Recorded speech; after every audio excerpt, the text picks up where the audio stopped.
नमस्कार, मैं हूं चरण सिंह राजपूत और आप देख रहे हैं फाइट फॉर राइट।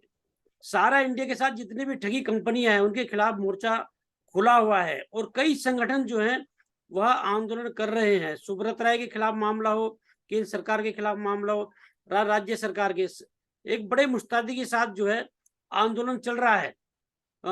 अभी जो है जन आंदोलन संघर्ष न्याय मोर्चा जो है उसमें राष्ट्रीय उपाध्यक्ष थे और आज की तारीख में विश्व भारती जन सेवा संस्थान उसके राष्ट्रीय सचिव हैं नागेंद्र कुशवाहा जी। तो उनसे आज हम बात करेंगे आंदोलन के बारे में, उनके संगठन के बारे में, और जो झारखंड धनबाद में अभी जो है 135 करोड़ के गबन का मामला सामने आया है, उसमें समन भी जारी हुए सुब्रत राय, उनकी पत्नी और कई निदेशकों के खिलाफ, मतलब 8 उसमें पदाधिकारी हैं सारा के। तो नागेंद्र कुशवाहा जी, बहुत बहुत स्वागत है आपका इस कार्यक्रम में। जी धन्यवाद सर, नमस्कार। पहला ही मेरा प्रश्न है आपसे, क्योंकि करंट मुद्दा है। झारखंड धनबाद में जो 135 करोड़ के गबन का मामला है और 123 लोगों का जो केस आपका संगठन जो है, जो आपके अध्यक्ष हैं जनार्दन मिश्रा जो है, उन्होंने किया था वहां पर दायर, उसमें सुब्रत राय उनकी पत्नी समेत 8 जो है निदेशकों पदाधिकारी को जो है समन जारी हुए हैं धनबाद कोर्ट से। थोड़ा उसके बारे में बताइए दर्शकों को, हमारे क्या मामला है। जी देखिए, ये जो हम लोग केस किए थे धनबाद कोर्ट में, तो पार्टिकुलर एक चिरकुंडा ब्रांच है, वहां से 123 जमाकर्ता और उसमें अभिकर्ता भी हैं, सब लोग मिल करके अपने अपने जमाकर्ताओं के लिए किए थे। उसमें 135 करोड़ का ये मामला है। और उसमें 8 नहीं 9 व्यक्ति का है, 9 व्यक्ति को समन हुआ है।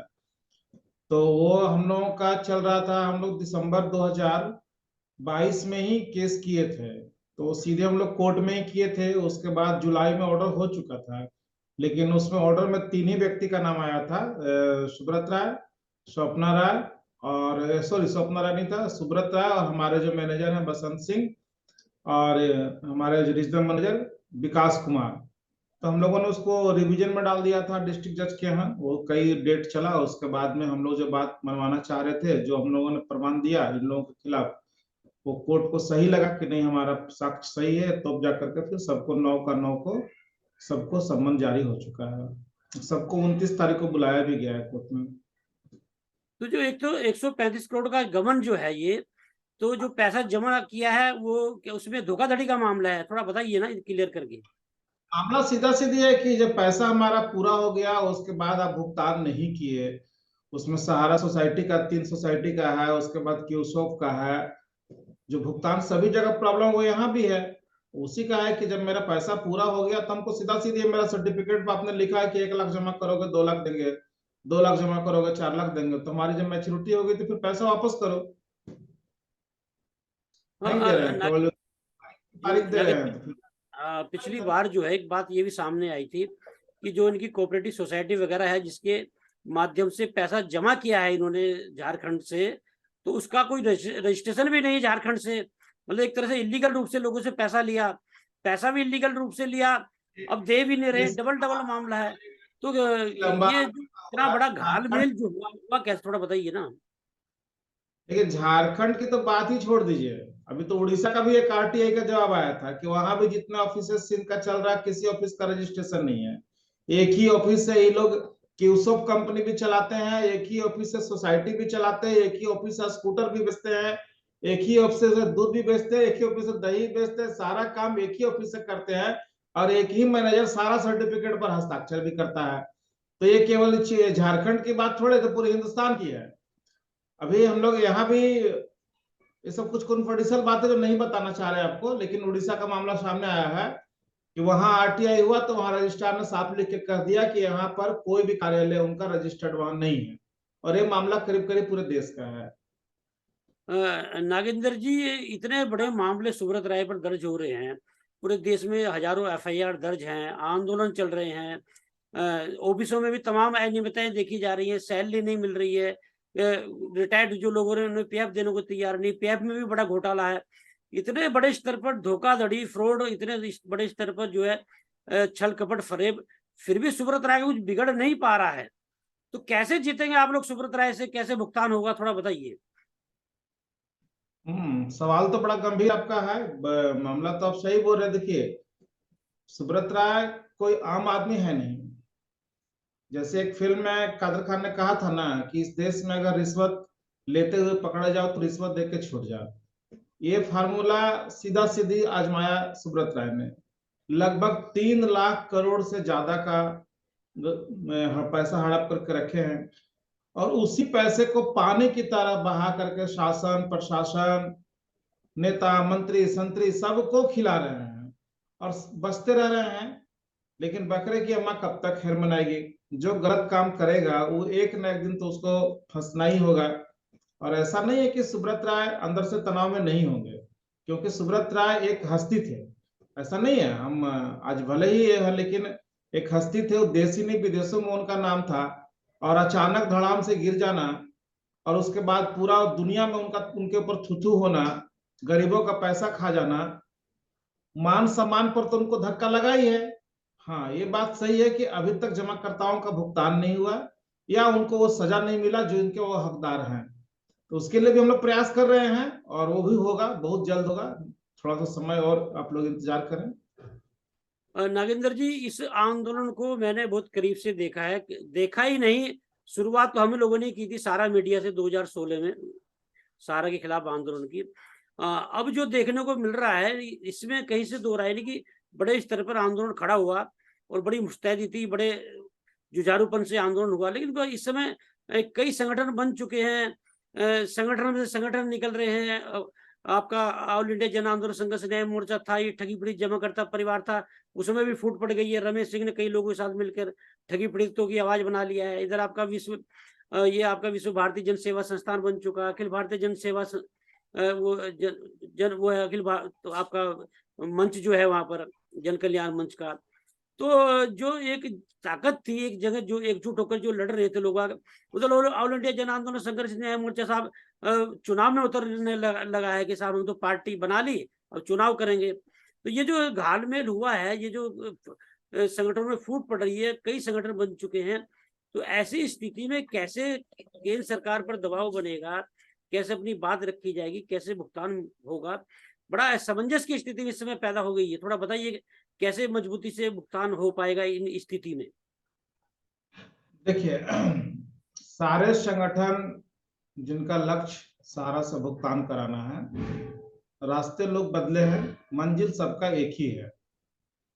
रहा सवाल केंद्र सरकार को घेरने का, केंद्र सरकार को पकड़ने का और उनके खिलाफ आंदोलन करने का, केंद्र सरकार एक मत वाला हाथी है। वो सत्ता की मद में ऐसा चूर है कि जो उसके खिलाफ जा रहा है उसका कुछ सुनता ही नहीं है। इस देश में विगत 2-3 सालों में एक बहुत बड़े बड़े आंदोलन हुए और सबका परिणाम हुए ढाक के 3 पात, और सबको कहीं ना कहीं फिर सुप्रीम कोर्ट का ही सहारा लेना पड़ा। सरकार किसी की सुन नहीं रही है। रहा सवाल सहारा का मुद्दे पर भी सहारा भारत सरकार के कई मंत्रियों को हम लोगों ने पत्र दिखा, दिल्ली में खुद जाकर के हम लोग मिले। एक कहते कुछ है करते कुछ और हैं, और आंदोलन से इनका कोई फर्क नहीं पड़ रहा है, क्योंकि इनका समीकरण ही कुछ और है। इनका समीकरण इतना ज्यादा सशक्त हो चुका है कि इनको लगता है कि चाहे कुछ भी हो जाए हम उसी समीकरण पर लगातार चुनाव जीते रहेंगे। और हम लोगों के पास उतना वक्त है नहीं कि हम सरकार को हराने में या सरकार को भगाने में या उनके खिलाफ चुनाव लड़ने में समय गवाएं। हमारे पास सीधा सीधी बात है कि सहारा का मामला है। जब वर्तमान सरकार अगर सुन नहीं रही है, न्यायपालिका अगर सही से काम नहीं कर रहा है, सॉरी कार्यपालिका अगर सही से काम नहीं कर रहा है, कार्यपालिका के लोग बिके हुए हैं, लोग न्याय नहीं कर पा रहे हैं, तो उस हालत में जो इस देश का सुप्रीम है न्यायपालिका, माननीय न्यायपालिका, हम लोग अब वहीं जाएंगे और वहां से हम लोग न्याय लेकर के आएंगे। थोड़ा समय लगेगा, ये बात हम ही मानते हैं, लेकिन अब न्याय वहीं से होगा, क्योंकि कार्यपालिका में बैठे हुए लोगों से हम लोगों ने उम्मीद छोड़ दिया, क्योंकि वे केवल षड्यंत्र कर रहे हैं। तो अब हम नागेंद्र लोग अगर सुप्रीम कोर्ट शुरू से ही इन्वॉल्व हुए इस मामले में, और सुप्रीम कोर्ट के एक्शन लेने पर सुब्रत राय जेल में बंद हुए थे। ऐसा नहीं कि सुप्रीम कोर्ट की जानकारी में कोई मामला नहीं है। तो आप जो जनहित याचिका जो दायर करने की बात चल रही है आपके संगठन के माध्यम से, तो क्या झारखंड के ही आप जनहित याचिका दायर करिए, पूरे देश के जो निवेशक हैं उन सबको लेकर कर रहे हैं? थोड़ा जनहित याचिका आप जो दायर करेंगे उसके बारे में थोड़ा बताइए हमारे दर्शकों को। देखिए, विश्व भारती जन सेवा संस्थान जो एनजीओ है, उसको पूरे हिंदुस्तान में काम करने का हम लोगों को लाइसेंस मिला है, और अभी नीति आयोग के साथ भी हमारा ये हो गया। दूसरा चीज है कि देखिए, सबसे पहला बात, पहला सवाल जो आपका था, पहले दूसरे सवाल का जवाब दे दे क्योंकि भूल जाएंगे। क्योंकि हम लोग पूरे देश के लिए जनहित याचिका लगा रहे हैं। जो लोग अंडरटेकिंग फॉर्म देकर के इसमें शामिल हो रहे हैं वो तो प्रायोरिटी में रहेंगे ही, लेकिन ऐसे ये पूरे देश के लिए होगा, क्योंकि जनहित याचिका कुछ लोगों के लिए सीमित नहीं होता है, पूरे देश के लिए हो जाता है जितने लोग उससे प्रभावित होते हैं। दूसरा चीज कि हम लोग जो ये कर रहे हैं, आप जो कह रहे हैं कि पहले से सुप्रीम कोर्ट में मामला चल रहा है, तो मेरे को एक बात बताइए कि सुप्रीम कोर्ट में एक भी ऐसा एग्जाम्पल आप नहीं दे पाएंगे जो आम जनता के तरफ से ही कोई गया हो जनहित याचिका लगाने के लिए। या तो लोग व्यक्तिगत रूप से गए तो वो खारिज हुआ, या मामला सहारा और सेबी का था जिसमें आम जनता थी ही नहीं, या लास्ट में जो माननीय अमित शाह जी पिनाकी मोहंती का जो प्रश्न था उसको उठा करके ले गए और 5,000 करोड़ ला करके सबको उससे पोर्टल के माध्यम से उलझा दिए। लेकिन मूल सवाल जो वो तो गौन हो गया। हमें सहारा और सेबी के विवाद से तो हमें कोई लेना देना है नहीं। जब ऑलरेडी मामला पैसा क्यू सोप में कन्वर्ट हुआ रियल एस्टेट हाउसिंग बोर्ड का, फिर हुआ सोसाइटी में, और उसके बाद मामला कभी सहारा और सेबी का विवाद चला, उसके बाद दिल्ली हाई कोर्ट में सोसाइटी का विवाद चला, लेकिन उसमें आम जनता तो ठगा का ठगा ही खड़ा रह गया, उसको पैसा कहां मिला? तो इसका बात कौन रखेगा? सहारा सेबी का विवाद 10 साल चले चाहे 50 साल चले या चलता रहे, हमको उससे कोई मतलब नहीं है। हमको मतलब है कि हमारा जो पैसा लगा हुआ है वो पैसा मेरा दे दो। और वो मामला जो है 5,000 करोड़ का है ही नहीं, वो मामला सीधे सीधे है 3 लाख करोड़ का। हम लोग 3 लाख करोड़ के लिए क्लेम करने के लिए जा रहे हैं माननीय सुप्रीम कोर्ट में, और ये आम जनता की तरफ से ये एनजीओ जा रहा है और सबके लिए जा रहा है। 3 लाख करोड़ की जो आप याचिका दायर करेंगे जनहित याचिका, उसमें ये देखा था भाई पैसा कहाँ से आएगा? 3 लाख करोड़ की छोटा मोटा अमाउंट तो है नहीं है। तो आप लोगों ने इस तरह का भी कोई प्रस्ताव बनाया होगा साहब, पैसा जो है वो निवेशकों को दिया कहाँ से जाए? तो आप जो है चैनल पे थोड़ा बताइए तो पैसा कहाँ से आएगा? देखिए, एक्चुअल में ये इसकी तैयारी हम लोगों ने लगभग 3-4 महीनों से किया है। बहुत जबरदस्त तैयारी हुआ है। 18,000 पन्ना पढ़ना पड़ा दिल्ली हाई कोर्ट का और माननीय सुप्रीम कोर्ट का जो 10-12 साल में हुआ है, और उसको पढ़ने के बाद बहुत सारी चीज निकला है। और उसके बाद बहुत सारी बातें हैं जो अभी इसका खुलासा करना उचित नहीं होगा। हम लोग उचित पटल पे जाएंगे और समय समय पर आप लोगों को जानकारी भी देंगे, पैसा कहाँ से आएगा, कैसे आएगा, वो सारा प्रारूप हम लोगों के पास बना हुआ है। और अभी उसका खुलासा करने से हो सकता है सामने वाली पार्टी जो है वो बड़ा चतुर है, वो अलर्ट हो जाए। इसीलिए हम लोग समय समय पर आपको जानकारी देंगे, और जैसे जैसे वहां बात बढ़ेगी तो सब कुछ खुल के आएगा ही। ये जानिए कि जमाकर्ताओं का भुगतान हम लोग हर हालत में विथ इंटरेस्ट लेंगे। थोड़ा समय लग सकता है सुप्रीम कोर्ट में, लेकिन जिस तरह की तैयारी हमारी है पूरा पैसा का भुगतान हम लोग लेंगे। कब तक भुगतान हो जाएगा, थोड़ा आइडिया बताएंगे दर्शकों को? देखिए, अब तो जो माया जाल माननीय अमित शाह ने जो बुन दिया, उसमें जो उलझ के लोग रह गए पोर्टल के माध्यम से, तो उसका तो बात करना ही हमारे लिए बेकार है, क्योंकि उस पर डिफेंसेसी का मामला है, फिर सुधार की बात आ रही है या जो भी चीज आ रही है। लेकिन हम लोग अभी सुप्रीम कोर्ट जैसे ही अभी छुट्टी चल रहा है, छुट्टी के बाद हम लोग तुरंत, चूंकि सारा कुछ हम लोग का कंप्लीट हो गया है, पैसे का ही व्यवस्था हो गया है, और हम लोग दायर करेंगे, तो हमको लगता है कि 6-7 महीना 8 महीना तो लग ही जाएगा। क्योंकि सुप्रीम कोर्ट में जब जाएंगे हम लोग तो बहुत सारा चीज पहले से वहां किया हुआ है, उसको भी काम आएगा, उसी को थोड़ा सा हम लोग आगे बढ़ाएंगे, और हमारी जो बात है हम लोग वहां उस पटल पे रखेंगे। और जो भी हमारा प्रेजेंटेशन होगा वो माननीय सुप्रीम कोर्ट विचार करेगा, ये हम लोगों को पूरा उम्मीद है। और हम लोग वहां से न्याय मिलेगा, और कब तक भुगतान होगा ये इसकी निश्चित तारीख देना अभी बहुत मुश्किल है। न्यायिक प्रक्रिया में थोड़ा समय लगता है, ये बात सही है, लेकिन होता जरूर है। अगर ये भी हम लोग ना करें तो पूरा का पूरा पैसा डूबने का चांसेस बढ़ गया है। सारा रिफंड पोर्टल जो लॉन्च किया है गृह मंत्री अमित शाह और सहकारिता मंत्रालय भी दिख रहे हैं, तो क्या रेस्पॉन्स आ रहा है? कुछ लोगों को पैसा मिला या नहीं मिला है? जैसे ये तो मान लिया गया साहब धोखाधड़ी, सुगत राय को बचाने का प्रयास है केंद्र सरकार का, लेकिन कुछ पैसा अमाउंट मिला है लोगों को? तो क्या कहना चाहेंगे उसके बारे में? जिनको मिला है बधाई, और क्या कहना चाहेंगे, लेकिन उतना तो मिलना नहीं चाहिए था। जो छोटे निवेशक थे जिनका 8,000 10,000 का लिमिट था उनको मिल गया है तो उनके लिए बहुत अच्छी बात है, और कुछ तो लोगों को हुआ। बाकी एक चीज तो बहुत बढ़िया हुआ कि हम लोग पोर्टल पे क्लेम किए, और पोर्टल के माध्यम से जो डिफरेंशियल निकाल करके जो कागजात हम लोगों को मिला कि जो जो त्रुटियां बताई गई, तो वो तो हमारे पास एक सरकारी दस्तावेज हो गया ना। और उसी दस्तावेज को तो हम लोग क्लेम करेंगे सुप्रीम कोर्ट में, या धनबाद कोर्ट में भी जो मामला है वहां भी देंगे। अगर ये दिखाएंगे कि हमने पोर्टल दे का व्यवस्था कर दिया है कि आप वहां से भुगतान ले लेंगे, तो हम भी ये दिखाएंगे दस्तावेज कि भाई कहाँ से भुगतान ले लें, हमने तो पोर्टल पर क्लेम किया, और वो तो कहते हैं कि हम उसके मेंबर ही नहीं है। फिर हमारे हाथ में जो सर्टिफिकेट है वो क्या है, जाली है। तो जिसने जाली सर्टिफिकेट दिया सबको अंदर करो। सर्टिफिकेट पर साइन तो मैनेजर का है, और सर्टिफिकेट हेडक्वार्टर से हुआ है, जो डायरेक्टर्स हैं उसके, सारे लोग गलत है। फिर सबको अंदर करो, पैसा बाद में मिलेगा, पहले सबको अंदर हो जाना चाहिए। ये तो बड़ा बढ़िया हम लोगों के पास मिल गया, लिखित में आ गया, इससे अच्छा और क्या होना चाहिए। ये चारों तरफ से घिरे हैं, और अब भुगतान तो होगा, इसमें दो राय नहीं है, लेकिन थोड़ा समय लगेगा। लोग धैर्य रखें, काम होगा। अच्छा, इस समय जो है केंद्र सरकार को घेरा जा रहा है, कोर्ट में जाया जा रहा है, क्या सारा इंडिया का जो मैनेजमेंट है उस पर किसी तरह का दबाव बनाया जा रहा है, उसके मामले, उसके खिलाफ कोई एक्शन और वैसे लिया जा रहा है? थोड़ा बताइए इस बारे में भी। देखिए, सहारा प्रबंधन की बात क्या कीजिएगा, ये लोग तो झूठ का पुलिंदा है। कुछ भी इनके ऊपर होता है तो उसको ये लोग पॉजिटिव बना करके पेश करते हैं, लेकिन ये कब तक करेंगे, बकरे की अम्मा कब तक खैर बनाएंगे।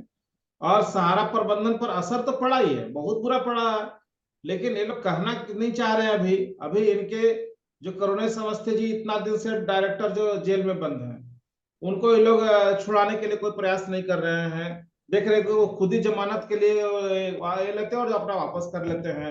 कई अधिकारी इनके जेल में बंद हैं। तो शतरंज के खिलाड़ी में तो पहले वजीर ही मारा जाता है ना, और राजा का तो बारी आता ही है। राजा मंत्री सबका बारी आएगा, कोई नहीं बचेंगे इससे। और क्या ये लग जो रहा है? रहा हाँ, सवाल जो असर, वो जो जनहित याचिका लग रहा है, इसमें सारा कुछ हो जाएगा। ये अंतिम कील होगा इनका।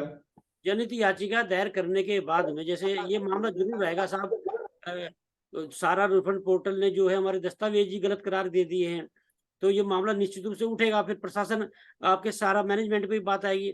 तो क्या लग रहा है आपको, आपकी जनहित याचिका दायर करने के बाद में भुगतान तो होगा ही जैसे आप बता रहे हैं, तो जो सारा के मैनेजमेंट जो धोखाधड़ी की है सारा के मैनेजमेंट ने और जो निवेशकों को ठगा है, क्या उस बारे में भी कुछ एक्शन होने की संभावना है उस याचिका दायर बिल्कुल करने के बाद? एक्शन ही होना है, पहले एक्शन ही होना है। क्योंकि आपको छोटा सा एग्जांपल दे दें कि आपको सहारा का जो पैसा था रियल एस्टेट हाउसिंग बॉन्ड का, उसका पैसा ये लोग सुप्रीम कोर्ट में झूठ बोल दिए हैं कि हमने सबका भुगतान कर दिया, जबकि किसी को पैसा नहीं दे करके क्यूसॉप में ट्रांसफर कर दिया।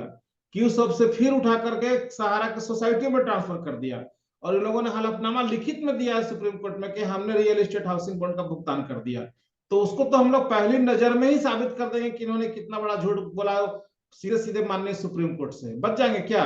उसी फ्रॉड केस में तो कितने लोग चले जाएंगे। उसके बाद में ऑटो कन्वर्ट किए, उसका भी सारा प्रमाण हम लोग दे रहे हैं। किसी के पैसा को आप ऑटो कन्वर्ट कैसे कर सकते हैं, ये सारे साक्ष्य हम लोग देंगे। सोसाइटी में धोखाधड़ी किए हैं आपको। ये जो मेंबरशिप का जो 15 रुपया करके लिया जाता है, उसमें इन लोगों को जितना पैसा लेना था उससे 10 गुना ही मार्केट से पैसा लेना था। जबकि ये खुद लिख के दे रहे हैं कि सहारा क्रेडिट कोऑपरेटिव में 35,000 करोड़ रुपए से ज्यादा लिए हुए हैं, जबकि उसमें मेंबर दिखा रहे हैं 4 करोड़। तो 15 रुपया करके आप उसका मेंबरशिप लिए, तो आपको पैसा आया 6 करोड़। 6 करोड़ का अगर आप मल्टीप्लाई करें 10 गुना, तो लेना था आपको 60 करोड़, और 60 करोड़ के एवज में आप ले रहे हैं 35,000 करोड़। तो इसमें बच जाएंगे क्या?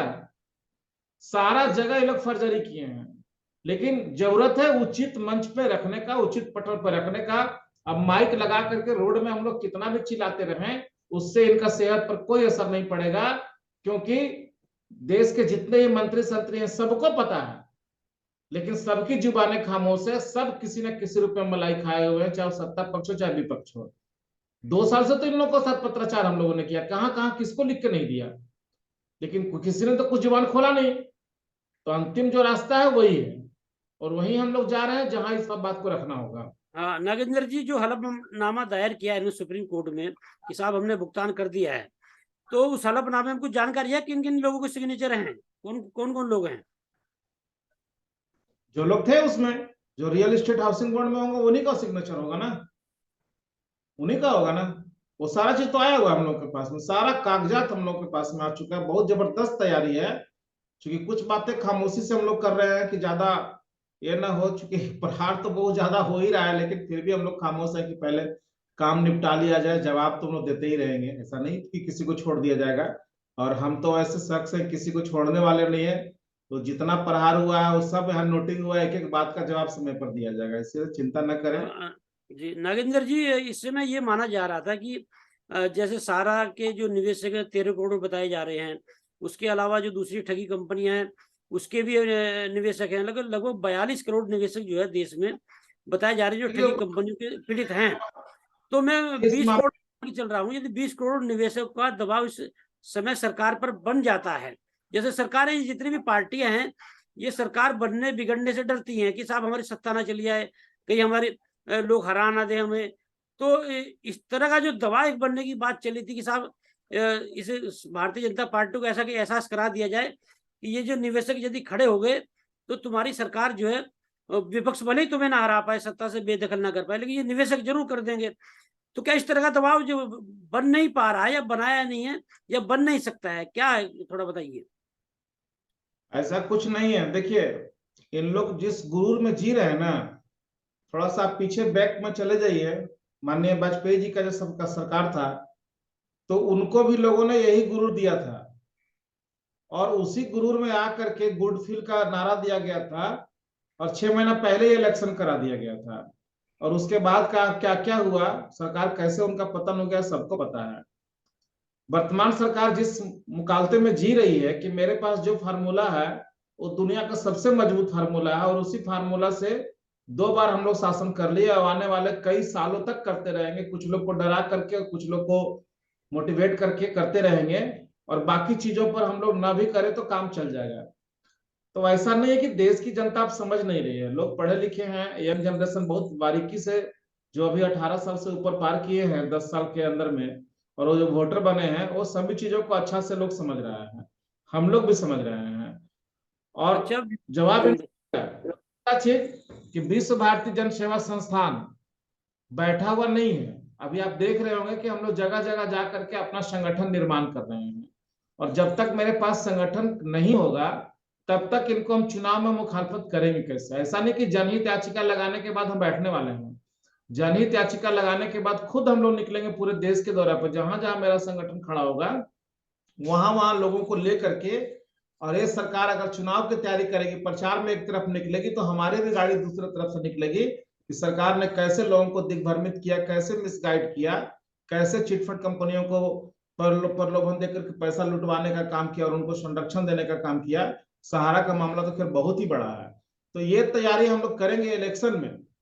तो जब ये प्रचार करने के लिए इनकी गाड़ी निकलेगी, गाड़ी हम लोग को भी निकलेगी इनके खिलाफ में प्रचार करने के लिए।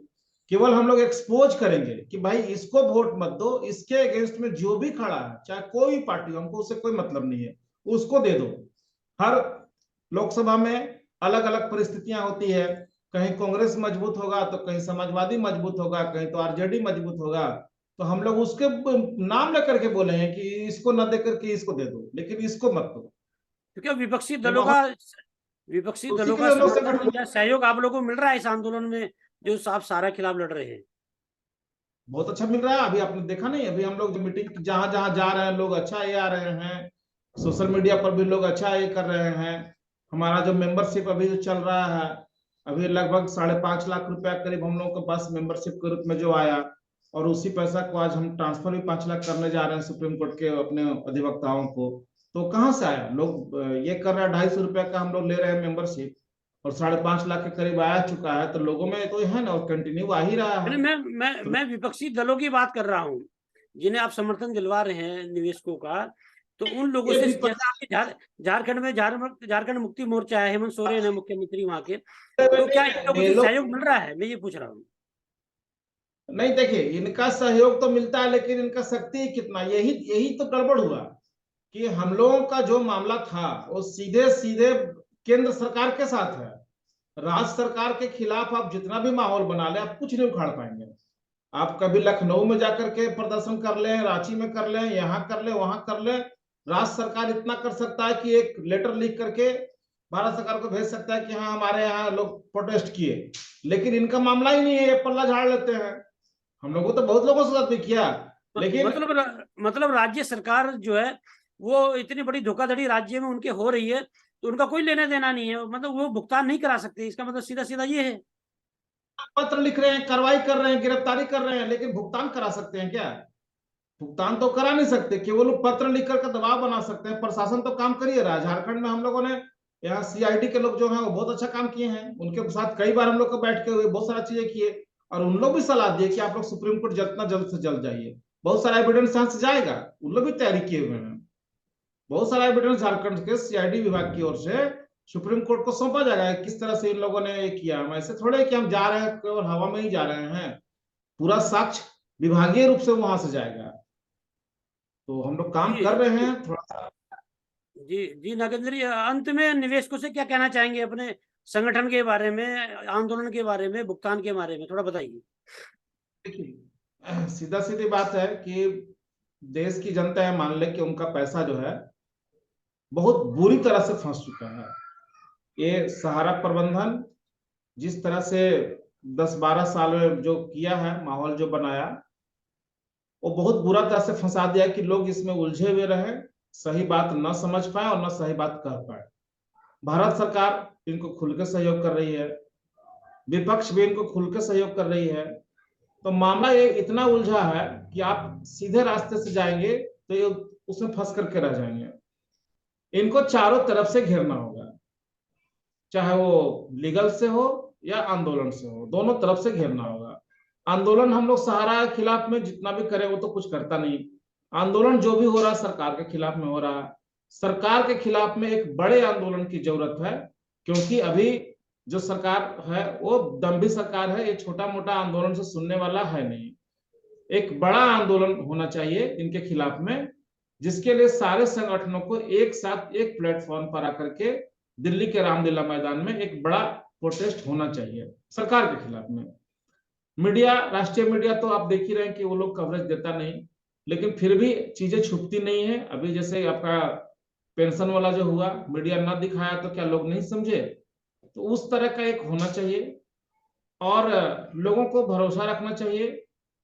और कुछ लोग सड़क छाप भाषा का जो यूज करते हैं उनसे परहेज करना चाहिए कि उनसे लोग बचें, क्योंकि उनकी बातों में सत्यता होती नहीं है। वो केवल अपना अच्छा करने के लिए दूसरे को केवल बदनाम करते रहते हैं, और ऐसे लोगों को हम लोग बार बार जवाब देंगे भी नहीं, क्योंकि जवाब देने से और हम लोग भी उलझ जाते हैं और तनाव में आ जाते हैं। तनाव तो हमको भी होता है कि बेवजह बिना सिर पर का बात सुनना। तो इससे अच्छा है कि लोग समय का इंतजार करें, इनको जवाब भी दिया जाएगा, काम भी होगा, लोग शांति से रहें और संगठन को साथ दें। विश्व भारती जन सेवा संस्थान लगभग 10 प्रदेशों में अपना डेवलपमेंट का काम शुरू किया है, और हर जगह लोग यहाँ से जुड़ भी रहे हैं। अभी महाराष्ट्र की भी हमारी कमेटी बन गई है, उत्तर प्रदेश भी बनने जा रहा है, सब जगह से कुछ ना कुछ लोग जुड़ गए हैं, और हम लोग इसको अब सेंट्रलाइज कर रहे हैं। संस्थान नीति आयोग के साथ भी टैग हो गया। नीति आयोग के साथ हमको केवल सहारा से लड़ने का ही परमिशन नहीं मिला है, उसके साथ जो सामाजिक काम के लिए मिला है उस पर भी हम लोग काम करने जा रहे हैं। और इसी संस्थान के द्वारा हम लोग पीआईएल भी लगाएंगे। लोग जल्द से जल्द हमारे पीआईएल में जुड़े, अपना अंडरटेकिंग फॉर्म दे दें, अपना मेंबरशिप जमा करें, और हम लोग सुप्रीम कोर्ट जा करके अपना पैसा का भुगतान करा लेंगे। दूसरी बात कि विश्व भारती जन सेवा संस्थान अभी तक केवल सहारा के मुद्दे पर ही काम कर रहा है, और हम लोग के पास अभी उतना ज्यादा ये भी नहीं है कि हम लोग इतनी सारी जो हुआ है देश भर में, उन सब का लिस्ट भी मेरे पास में नहीं है, और हम उन सब के बारे में ज्यादा जानते भी नहीं है। हाँ, केवल सुनते हैं कि और भी बहुत सारी कंपनियों में फर्जरी हुआ है। तो इसको पहले हम लोग निपटा लेते हैं, उसके बाद बाकी कंपनियों पर भी हम लोग काम करेंगे। लेकिन अभी हम लोगों का सबसे बड़ा टारगेट सहारा इंडिया ही है। सहारा इंडिया का ही भुगतान कराएंगे, उसके बाद बाकी कंपनियों को भी देखेंगे हम लोग। जी धन्यवाद नागेंद्र जी, बहुत बहुत धन्यवाद आपका हमसे बात करने के लिए। नमस्कार। धन्यवाद सर, नमस्कार।